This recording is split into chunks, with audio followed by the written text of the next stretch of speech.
This is Van Electric Ghost, and we're live on the air with Ray Lauk. How you doing today? Doing great, Phantom. Thanks for having me.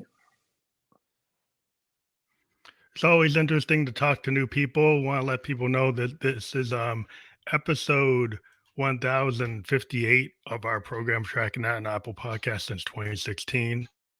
And you can also see that we've got your link up, rlauk.com, and I'll be fully clickable for those of you who want to click on that. You won't have to worry about it. You won't have to remember that. You'll be able to click through on that.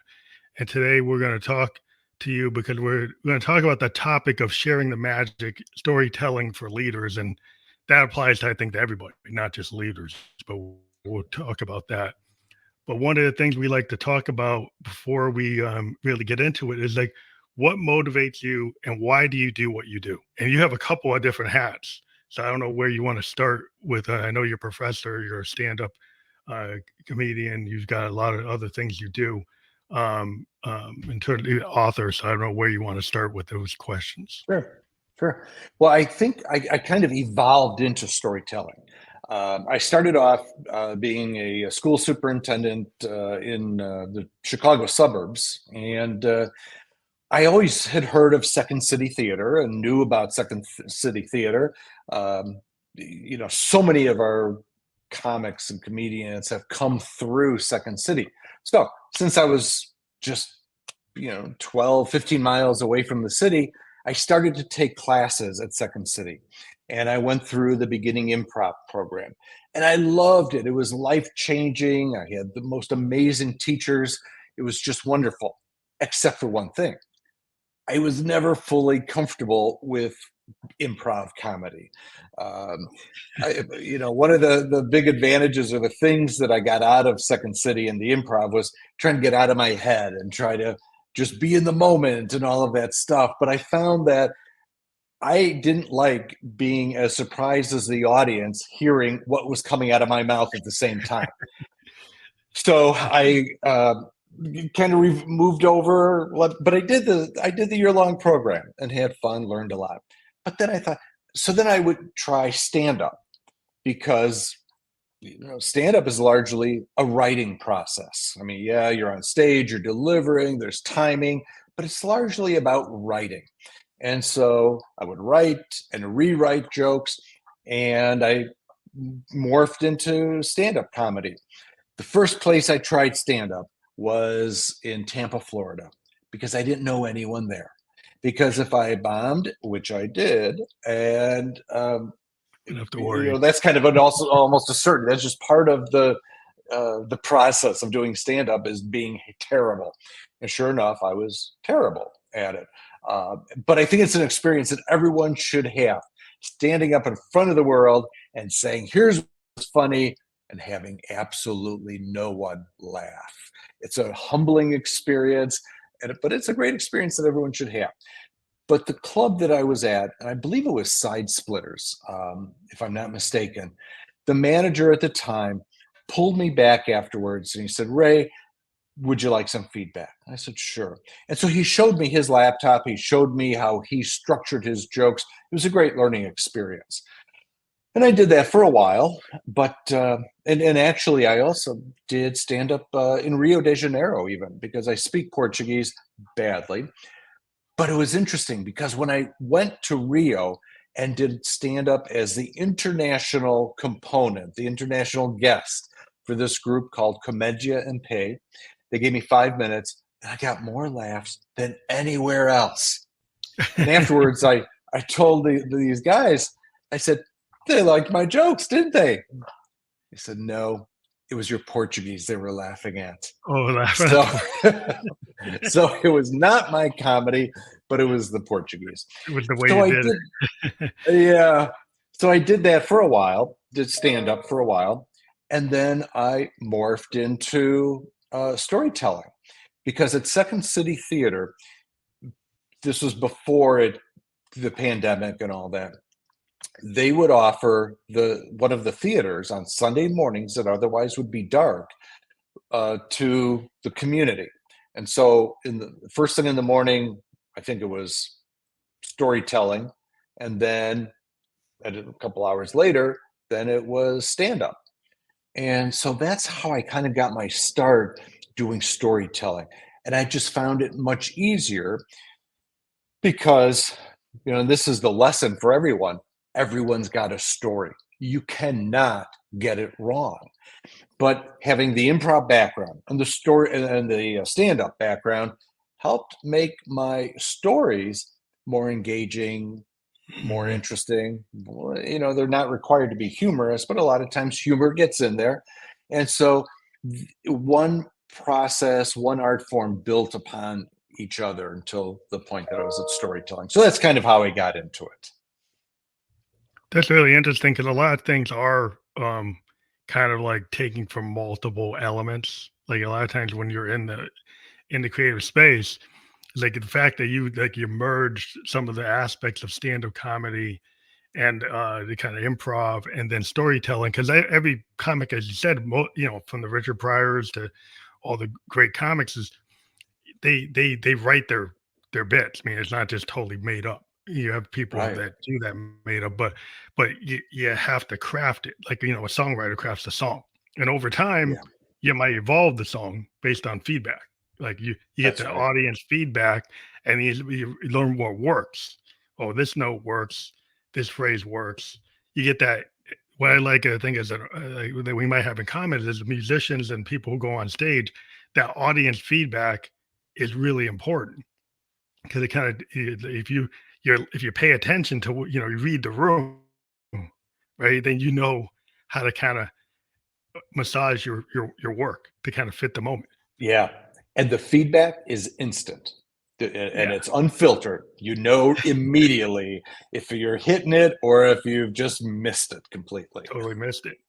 And so it's like that. So do you? I guess the thing I like about the kind of improvisational stuff is like if you're living in that moment and you're willing to hear and read the room, that you don't just stay on your plan, right? And that might be hard because like if you're somebody that's like, well, I got to stay to what I wrote, rather than like like a fusion jazz, I can evolve it. There's no bad note. I can actually hear a different note than what was planned and go a different direction and kind of Yeah. feel the vibe of the room. So is that a problem given the fact that you maybe don't like the improv? Is it harder for you to kind of evolve that way at the moment? Well, when you're doing storytelling, there are kind of two ways you could go. The one way is to write it out and read your story. And the other way is just off the top of your head as you recall it and as you remember it. And I've always liked to read my stories because I feel I'm a better writer than a memorizer. Hmm. However, there are some rooms that want you completely off book and they just want it to hear it come out of your mouth without having memorized it or without reading it. And I've become a little more comfortable doing that lately. Um, it's interesting. I host a storytelling show, a monthly show on the campus of Eastern Kentucky University, where I teach, where I'm an associate professor. And most of my students who do the storytelling all are off book, and I always give them the choice. But it's kind of interesting because almost all of them will just come and tell their story as they remember it. And Hmm. I think there is something to the freshness and it's like it's one-on-one. It's like you're having a conversation with the audience instead of talking at them and reading them. So I'm moving more towards that improvised storytelling process. It's interesting the way art is because a lot of times, like, you start to trust yourself in terms of like you could tell a story, but every time you tell it, you might tell it a little different. There's a story about Bob Dylan, and I'm really been to Bob Dylan, but like when he did like Blood on the Tracks, there's some key tracks from that when he would do the live version, he would change the story. He would like when he would do Idiot Wind, he would actually change verses in it, and depending on when you saw him, he would choose different verses. And it's Yeah, like and it's not like he was doing it from like making it up. He had different versions of the song, and yeah. depending on how he felt that day, he would actually run with a different variation. Yeah.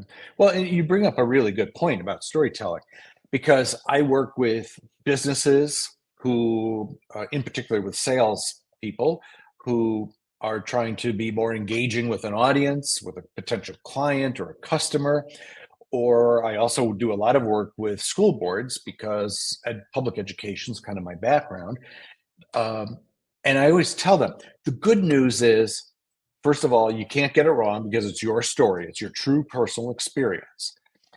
But the other thing is, you don't need 1,000 different stories.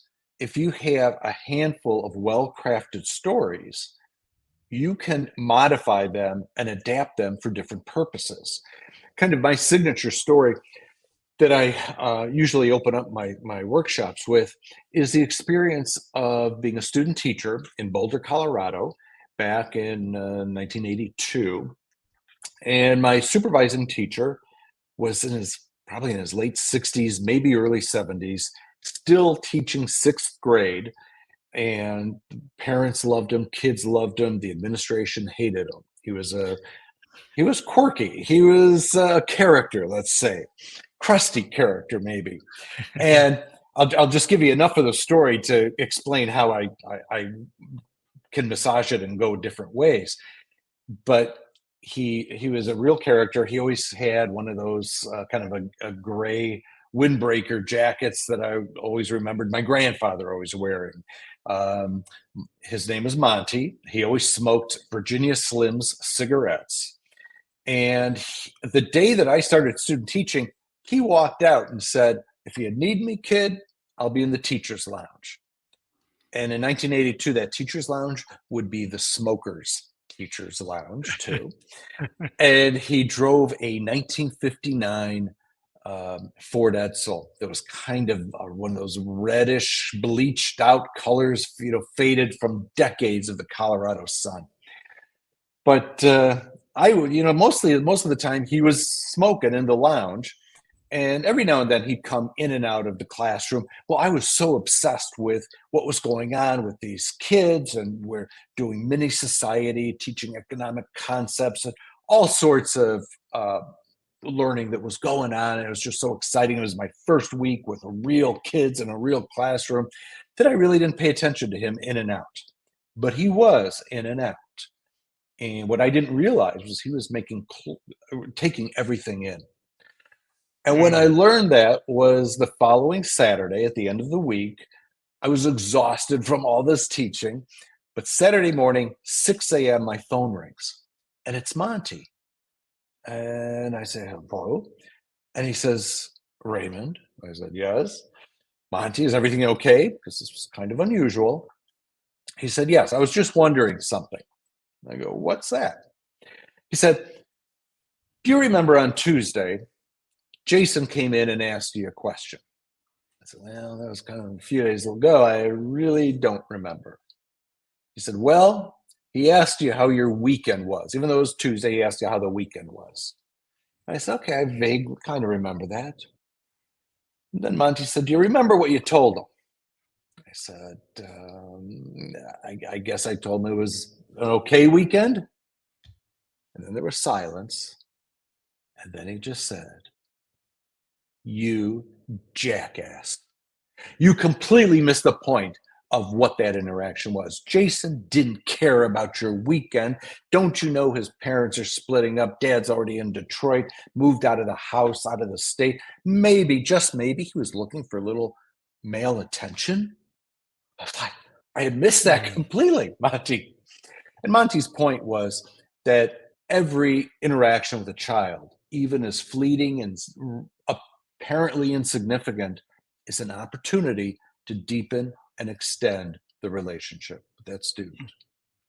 And so Monty gave me literally 3 hours of the most insightful feedback on my teaching based on those little glimpses when he'd be in and out of the classroom, usually getting more cigarettes out of his desk. And then he took a breath after a while, after 3 hours, and he said, "Ray, I'm out of beer," because he had been drinking beer from the time he dialed my number at 6 a.m. Wow. He said, "If you're not doing anything, Would you mind stopping at North Boulder Liquors and picking up a case of Schlitz Tall Boys and bringing it over? I'm a student teacher. I didn't, this was like the other duties as assigned. So I got dressed and went to the liquor store, picked up the Schlitz Tall Boys, brought it to his house. And we drank beer, well, Schlitz, for another 3 hours as I got the most insightful feedback on my teaching. Then after 3 hours, he says, let's make some toffee candy now. Now, I tell that story, and I added that last part for a reason. I mean, it's all true. But if I'm speaking to new teachers, I tell the story with the lesson of every interaction with a child is an opportunity to extend and deepen that relationship. But with a little tweaking, that story can also be perfect for talking about mentoring and an intergenerational thing. I was 22 years old. Monty was in his 60s or 70s. So there was also a story that could be used about a mentoring relationship. If I'm speaking to entrepreneurs or business people, I use that story to talk about how I got into the toffee making business, which I'm not doing today, but I had been doing toffee. And the toffee candy was Dr. Ray's Toffee. And that's another the website is still up there, but there's nothing to sell and nothing to buy because I haven't done it since I came to Kentucky. But that one story can go 3 different ways. Wow. And so that's why I share it that way. And I also am very intentional about the kinds of details. And that's why I talk about the color of the car, the age, the windbreaker, the brand of cigarettes, the brand of beer, because those are all the details that kind of fill in the color to the story and give people, the listeners, hooks on which to latch onto, to make it relate to them. Because you never know who or in the audience is going to relate to a particular aspect or a particular detail. That's why you try to fill in as many details as you can. Something for everyone. Well, I think it's really interesting because it's the same kind of thing that songwriters will do. Is like you're trying to create that sound painting or the visual cinematic world that you get brought into when you tell a story. So Yeah, when you yeah. tell a story, if you're a songwriter and classic is Dylan, like he tells these stories, these really long, elaborate, very detailed stories where he gives the detail that you're talking about, the Right. color of the car, or talking about what somebody's eating or what they're, all the little minute details that an author would, like if you're reading a Right. great American novel or a great epic poem. It's like it's very Absolutely. important to get the colors, the vibe, the feel. Like Yeah. when you say the Edsel, it's like, wow, Edsel wasn't a bestseller. Like I'm into cars. It's Right. like, well, that was like a failure. So they have a Edsel driving around on the Edsel. That's very quirky. It kind of emphasizes the quirkiness of of the character of your mentor. And I'm like, wow, Yeah. that's you kind of get the picture Exactly. in my mind. I get this picture, you know. Yeah. And for most It's people, very they important. probably don't even know what a Ford Edsel looks like. But you're a car aficionado. So that was a hook. And I didn't know that about you. But Yeah. that was a hook. That was a detail that was meaningful to you that brought you in. And there are kind of 2 levels Yeah. of story development and storytelling, I think.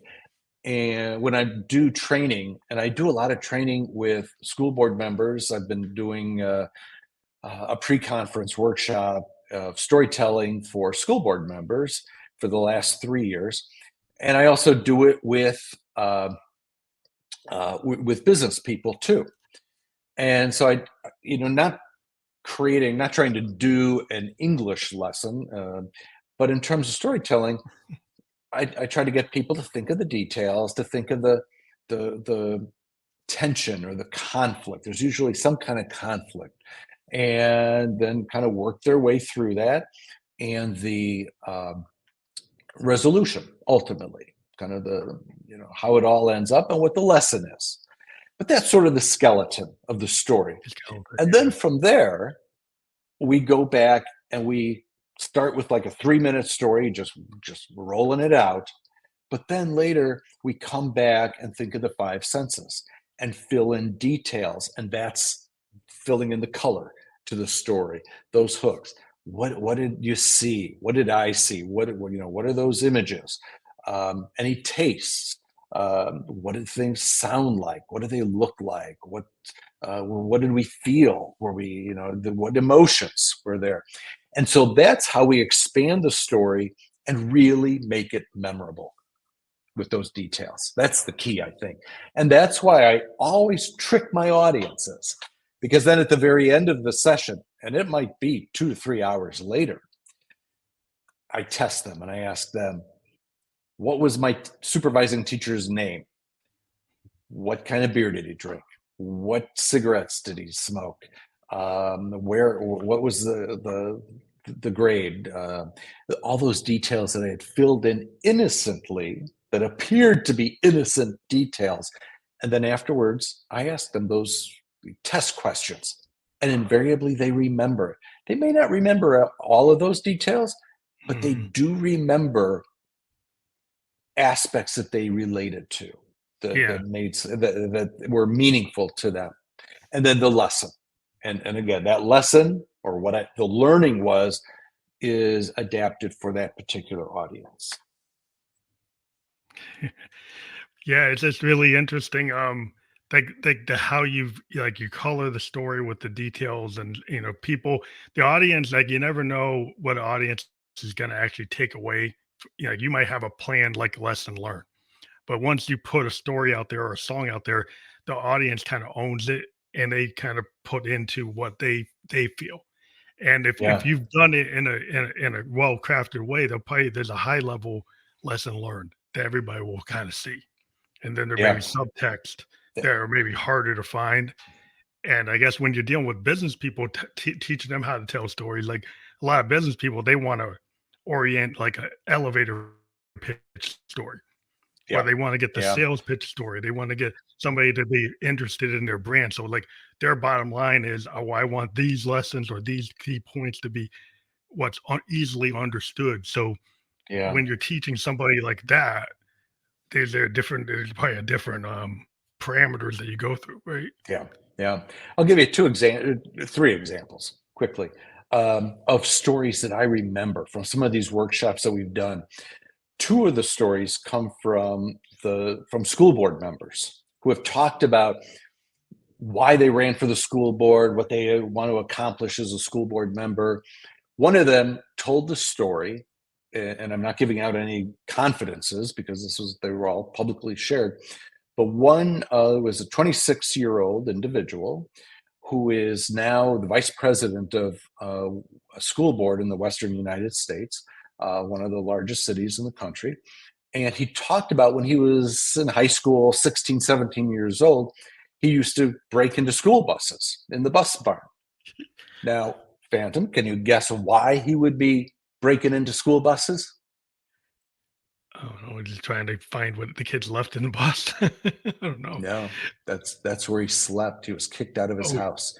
He was That's where kicked out. he slept. He was sleeping on the school buses as a 16-year-old. 10 years later, he is the vice president of that board of education. What a story of turning around his life and the family dynamics and all that. Another school board member in a Midwestern large city, when he was out campaigning for the school board, he was shot by a gun. And he felt that his service as a school board member was so important to his community that you talk about risking your life. He was risking his life to do that. Now, what I tell people in the storytelling training is the good news is you don't have to sleep on buses. You don't have to get shot. Most of us don't have these stories of the time we lifted the car off a child and saved the child's life. We live normal everyday lives with lots of small routine kinds of situations.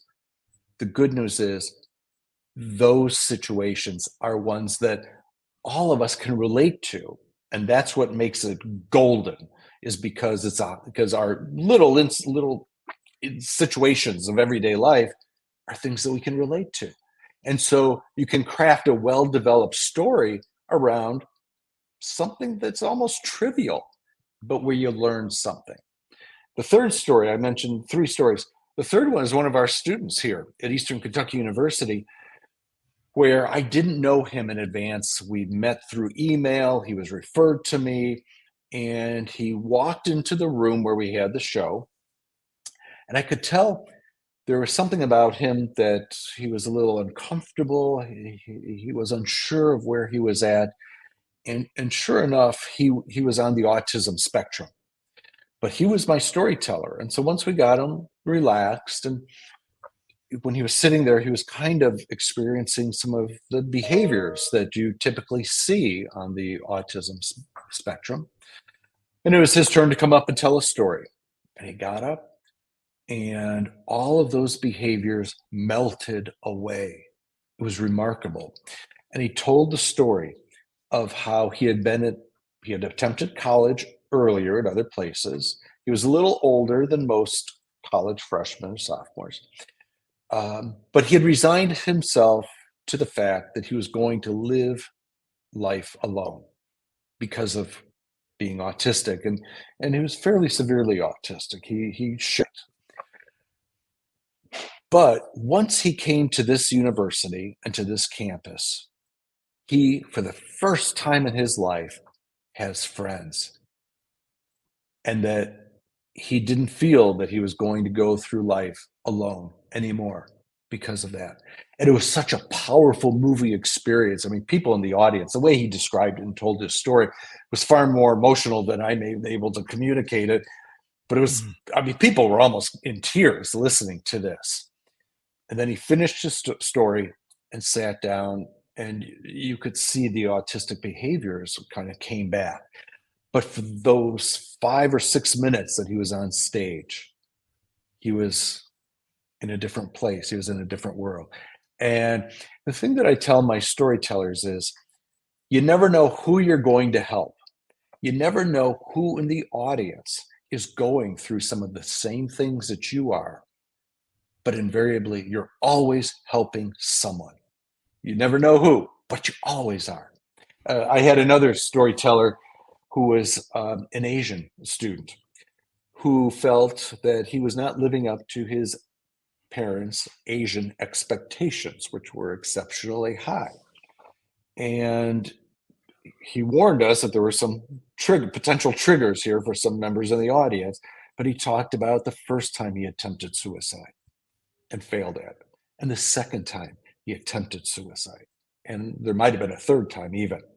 That's when he reassured us he was okay. He received whatever therapy, but he was doing well. But there was a situation where you never know in the audience, somebody may, especially a college audience, college students, of these kids who may have challenges of living up to parents' expectations or self-imposed expectations. But that hearing that story of another student who lived through that and was facing some pretty serious challenges, that if they can make it, the audience member can make it too. So that's the power of stories, is sharing those lessons learned and helping other people, because you'll always do. I think it's a really important way I've learned over the time we've been talking to people on this podcast is, people will be constrained by imposter syndrome, or they're constrained by the expectations of their parents, and then it gets reinforced with like an imposter syndrome. But what I try to let everybody know is, like, everybody's story is why I'm here. Like, I allow people to tell their story, and every even though something might not seem like it's a big deal, like it could be a big deal to you. And if you don't tell that story, it may not be the biggest event in the world, but it could, once you put that story into the universe, and it's like your experience is put out there, it tends to help other people because it resonates. And it's kind of like the central theme of like this idea of a key, like a universal key. like or Right. vibration or a frequency. Sometimes when we talk, we can hit that key with what Yeah. we said, and then it resonates. And just like a musician hitting a note, you're you're that point you make with that resonate it resonates through the room. You have no idea who it's going to activate or That's what right. thoughts it's going to trigger, but it's very important to not just keep that to yourself. I've always been a big Yeah. purveyor of like there's nothing wrong with it telling your story. Yeah. Yeah. And that's what we discovered through the process of hosting this story, or the show, is that 3 years ago we started it. And every month we had 6 to 8 storytellers come up, tell their story. Usually they brought the audience. I mean, we started with an audience of 4 people. There were more people on the stage than in the audience. Mhm, But we started, and they told these brilliant stories, but they were lost forever unless you were in the audience. mhm, Then the second year, we started to record those for a podcast. And those are all now published on or housed on Spreaker.com. And if you just search Talking Out of School, you can find the repository of our stories now.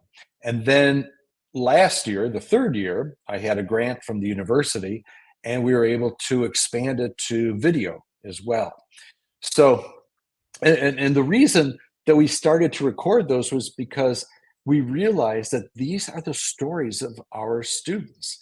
And I'll just give a little plug here at Eastern Kentucky University. We are a school of opportunity. We serve students who are almost half of our students are first generation students. Many of them come from our service region, being Eastern Kentucky, the Appalachian region. And if you may recall, a year and a half ago, so a year ago in July, there were the huge floods, tragic floods, mhm. where so many of our families lost lives, lost everything they ever owned.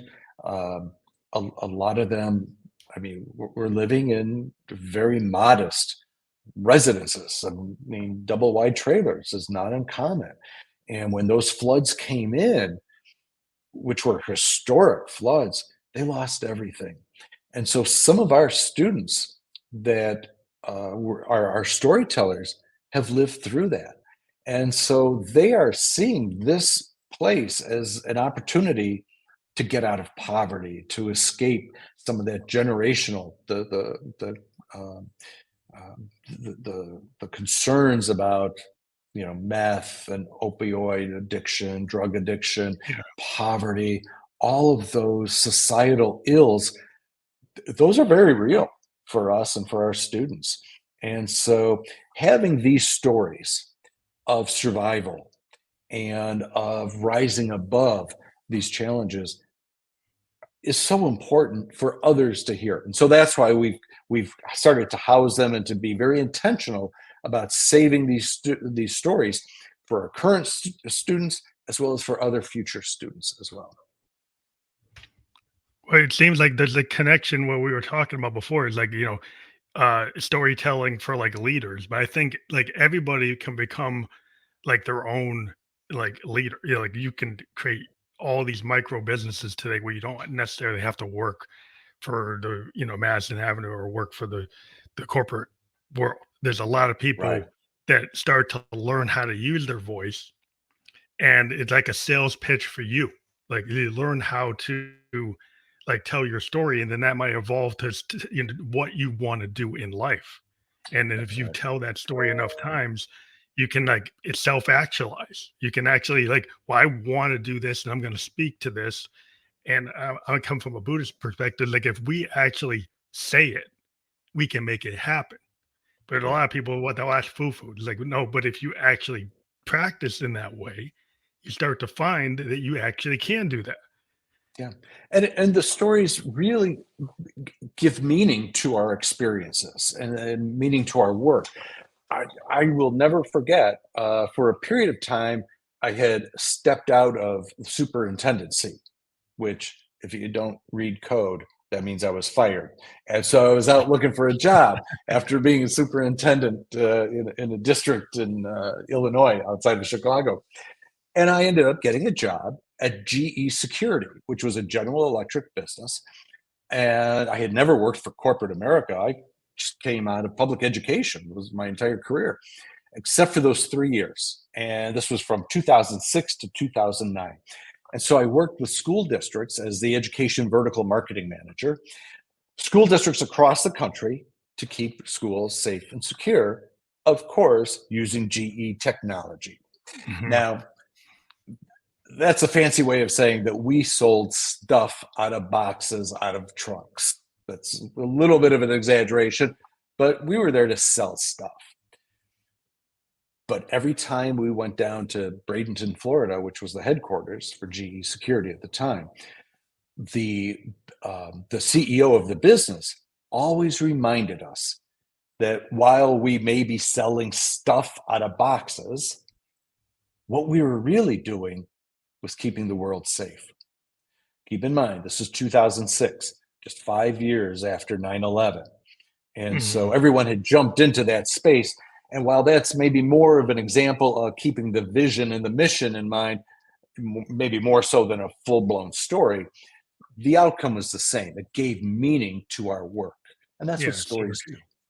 Yeah, I mean, because like if you're going to be a salesperson or you're going to work in any job, if you can tell a compelling story that's not just about moving a widget. Like if you just say, well, like we got to move these widgets because we need to make a profit. Well, that's not very compelling, and people are probably going to just like, whatever, I don't need to hear that. But if you tell them, well, this widget's actually going to protect you, it's going to make you feel secure. If you're going to tell a story that how it's going to make you help you, then that's kind of like the lesson. So you start to frame it like an author, like a writer, like, and you plan it and you're looking for the outcome like a professor. Is like, what is the lesson that the student's gonna give you back in the blue book, right? Like you put out the lesson all semester long, and when they come back and they write it in the blue book, what did they take from that? Can they kind of do the Socratic method and apply it? And actually not just multiple choice, but really apply it and use it. If you can help people learn how to help themselves, to take what you learn, that I think that's what the story, the kind of oral history of teaching has always been about, like telling that story and showing you how to learn.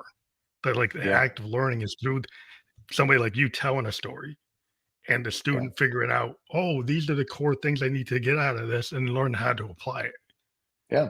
And for businesses, for business people, if you're a customer and you need to buy a widget, you could buy from a million different people. But why would they buy that widget from you? And the reason they will do that is because there's something about you, whether they can relate to an experience or there's something in your background. Through a story, if you can demonstrate that you understand their concerns, their challenges, their problems, you're going to be more engaging. They're going to remember you. That's that's the other thing that stories do. As a speaker, stories make you memorable. If you just talk about your background, your experiences, and you got a PowerPoint screen behind you, you got the bullet points, where you went to school, what you're doing. If they even paid attention to the PowerPoint screen, they will not remember anything 2 slides later.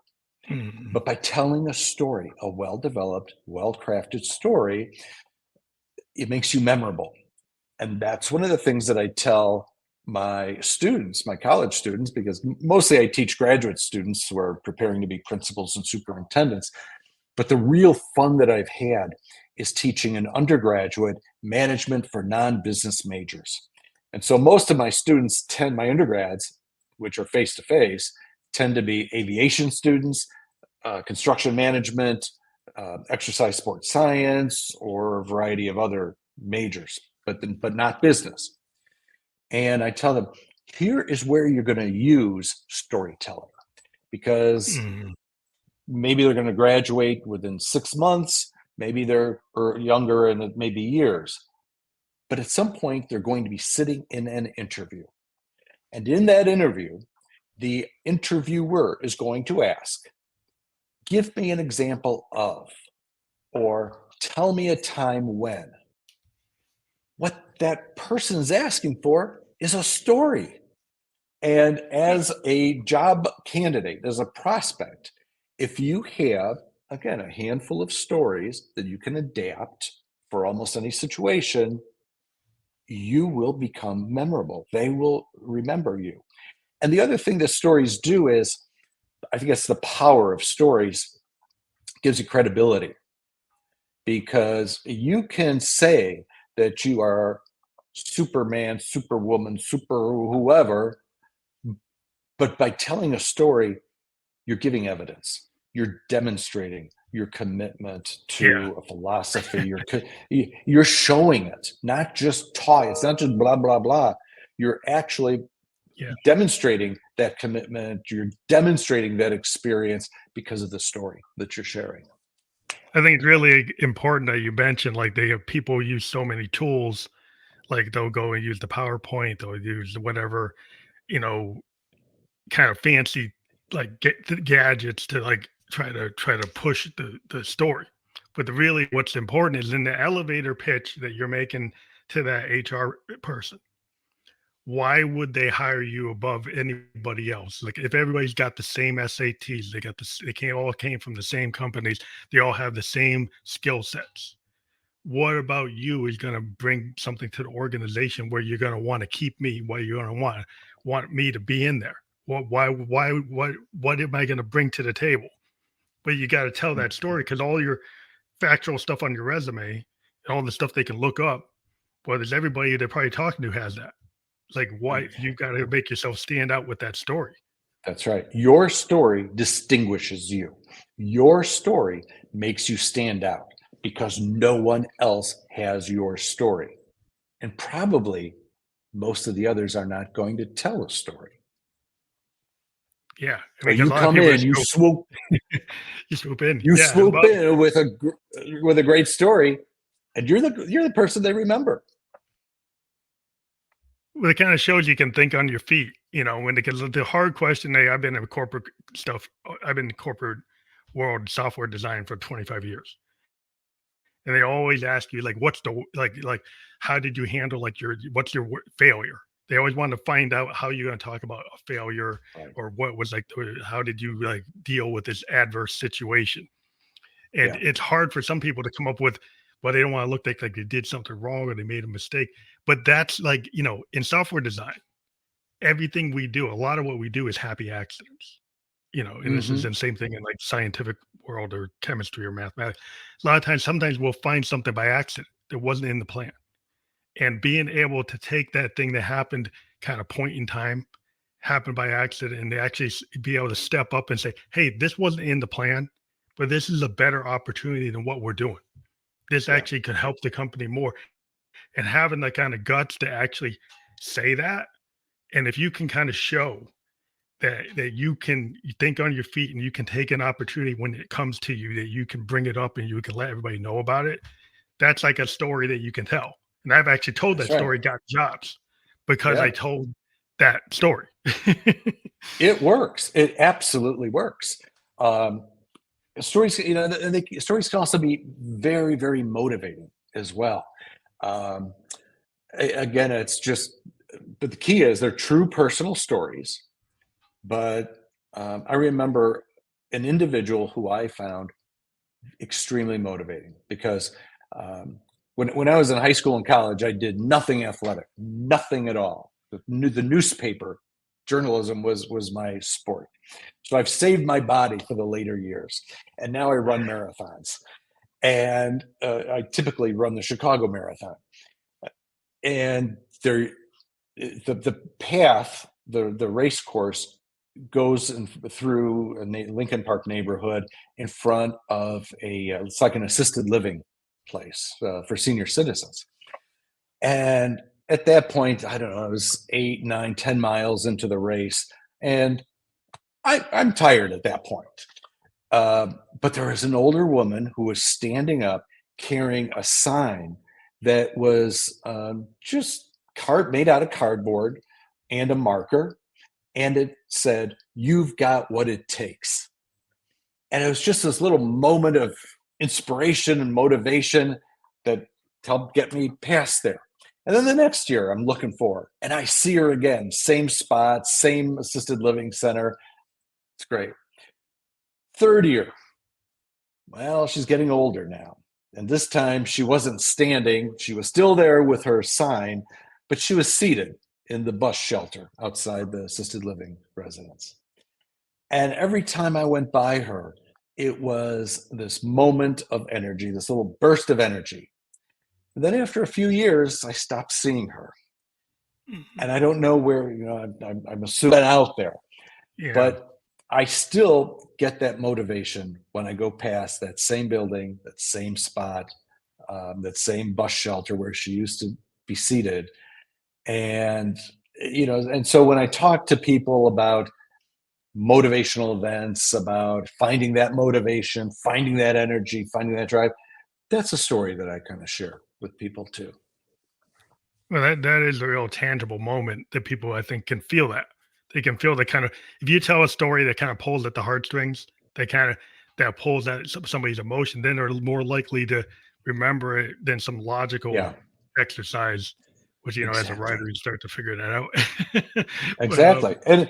And I even fill in some more details on that story too, because as I go by that, not only would I see the older woman standing outside in front, but they had all these windows. And so you had all the senior citizens who couldn't make it out in a cool October morning, cheering us on.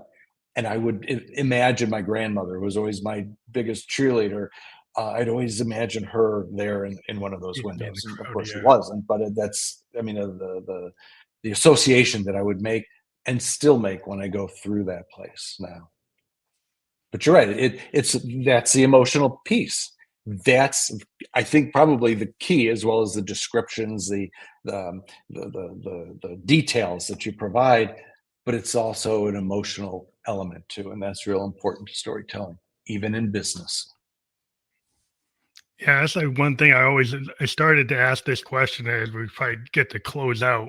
One of the last questions I would ask a guest is like, what are 3 things about you that folks should know that they maybe wouldn't expect based on what we've been talking, like wouldn't expect about you?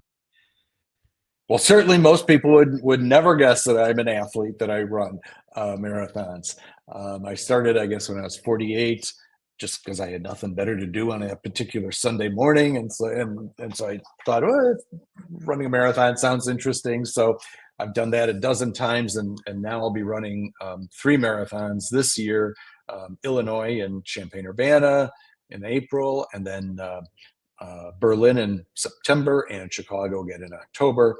But I'm going to be prepared this time, because one of my students from the last semester is a cross-country runner here on scholarship from Kenya. So if I cannot be a Kenyan runner, I can be trained by a Kenyan runner. So that's the first thing. Yeah, training. That's always key. Yeah.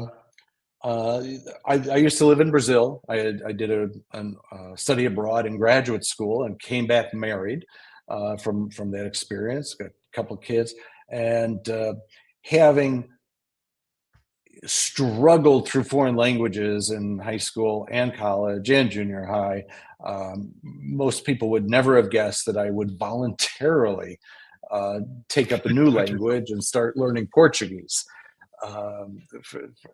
Which I've been speaking bad Portuguese for decades now, for probably 35, 40 years, I guess.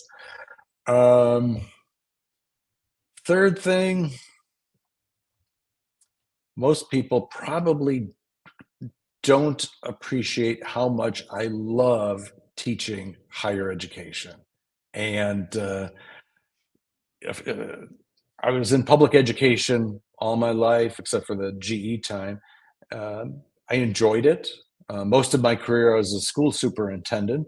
So that meant I was always fighting with somebody, because every time you make a decision, there's a board member or a community member or a teacher. Anytime you make a decision, someone's mad at you. But one of my professors from my first master's degree was a professor named Carl Kenke, and he was a reading methods professor. And he said, "Ray, you should consider higher education." Well, that was very early on in my career, and I always thought about higher ed, but I could never afford it because higher ed, frankly, just doesn't pay anything. And so I had to retire out of Illinois public education, where I've got a pension to pay my bills to the day I die, because I don't want to calculate my salary here, and I've got to have an apartment, I've got to have utilities, cable, all that stuff here, and so I'm working for beer money. But as my colleague reminded me, I am not here for the job. What I'm here for is a lifestyle, and I get to teach amazing kids. I just love them. It's just, and being able now to walk across campus and know kids, because like I said, most of my graduate students, they're teachers, they're going to be principals.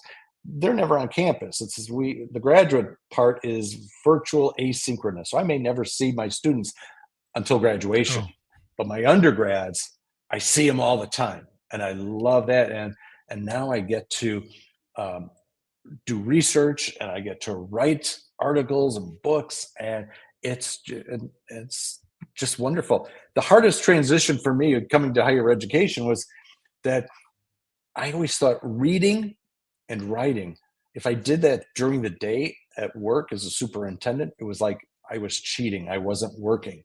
Here, they pay me to do that. That's part of the expectation. Yeah. And so it's just wonderful. Well, it's great to be in the kind of atmosphere where you're continually learning, and you're in that kind of, that collegial environment. Like it is when you're a creative person or a person that wants to learn, if you're in a place where that's happening, like where people are coming up with the ideas, people are coming up with the research, they're coming up with the articles, they're writing books. It just feels good if that's where your head's at.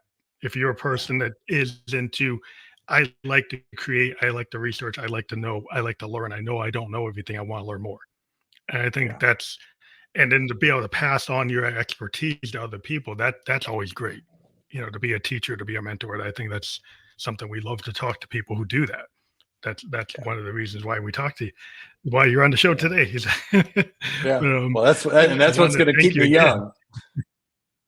Yeah, well, I think it does keep you young, because it's just, I think to realize you have a lot to learn, and to realize that there are lessons learned.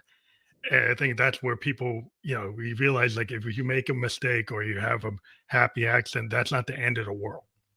That you can recover from that and actually grow from that. And I think that's like the great lesson that you can, get out of life, is like, you don't have to be perfect, but you can strive for where to try to learn to be better than you were the day before. I think that's right. All you can try to do.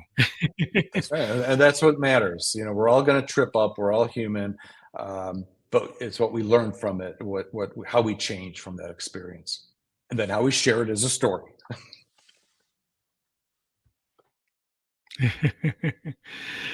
So thank you again for being on the show. It's always great. We had some comments from people who've been with us, and I do appreciate all the people who listen and watch the show. And again, thank you for being on the show. This will be on, we were on YouTube, Twitch, and Facebook. We'll be on many other podcast platforms. Everywhere you can listen or watch a podcast, you'll get that information tomorrow to share with your students and audience. But again, thank you for being a guest on the PM Electric Ghost podcast. Thanks much, Phantom. I've had a great time. I enjoyed it. Thanks so much.